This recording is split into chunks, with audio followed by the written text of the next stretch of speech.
Bonjour, je suis Marie-Noëlle Damas, fondatrice des éditions La Belle Vie, formateur et coach dans la formation Libérez votre potentiel d'auteur en 90 jours. Mes collaborateurs, Michael Messa et Stéphane Meunier et moi, avons décidé de créer ces petites capsules vidéo pour répondre à la question que vous nous posez tous en tant qu'auteurs. Bon, maintenant qu'il est écrit, qu'est-ce qu'on va faire avec notre livre pour qu'il devienne un best-seller? Comment faire pour booster les ventes de notre livre sur Amazon, sur notre blog, dans les librairies? Comment va-t-on pouvoir mettre en place le marketing de notre livre? Et la première réaction souvent que nous entendons aussi, c'est « Oui, mais moi je suis auteur, je ne suis pas fan de vendre mon livre, je n'ai pas une bonne relation avec l'argent. » Malheureusement, il va falloir vous y faire si vous êtes un auteur auto-édité. Maintenant, si vous êtes infopreneur, vous connaissez l'importance de donner du contenu gratuit ou payant, ou de créer des livres, des PDF, des formations pour que vos lecteurs vous suivent, puisque vous avez décidé de gagner votre vie sur Internet. Et vous êtes prêt à faire beaucoup de choses. Donc pour vous, ce sera juste un mode d'emploi. Pour les auteurs qui n'y connaissent rien, ce sera une initiation. Le marketing a souvent mauvaise presse. On pense toujours au vendeur qui va aller vendre une tondeuse à un gars qui habite en appartement. Il y a cette idée de on nous manipule pour que nous achetions des produits. C'est la vérité. Dans le monde de la publicité, il y a des gros enjeux financiers qui sont là et on crée pratiquement les produits, on crée le besoin chez les consommateurs. Donc je suis d'accord avec vous, il y a une partie de manipulation.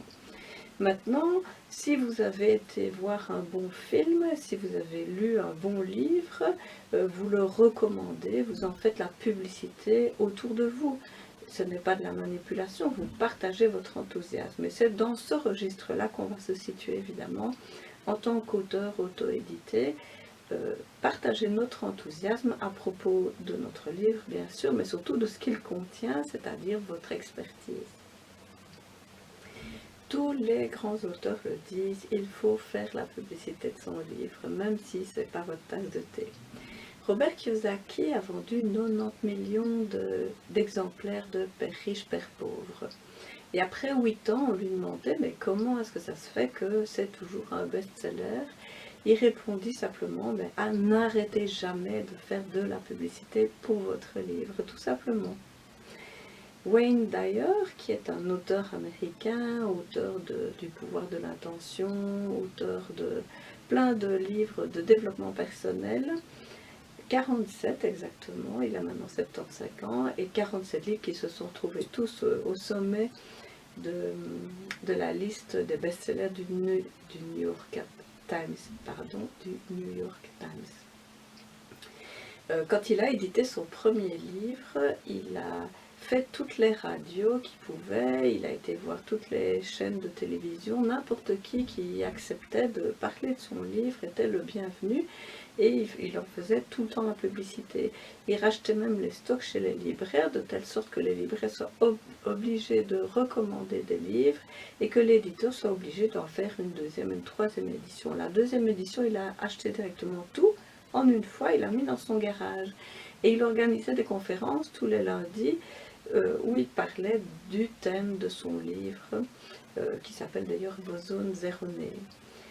Donc vous voyez, est-ce que nous, on est prêt à faire tout ça pour notre livre? Je ne vais pas vous le demander dans un premier temps, mais si vous y trouvez votre plaisir de faire des interviews à la télévision, d'aller de radio en radio présenter votre livre, super, tant mieux.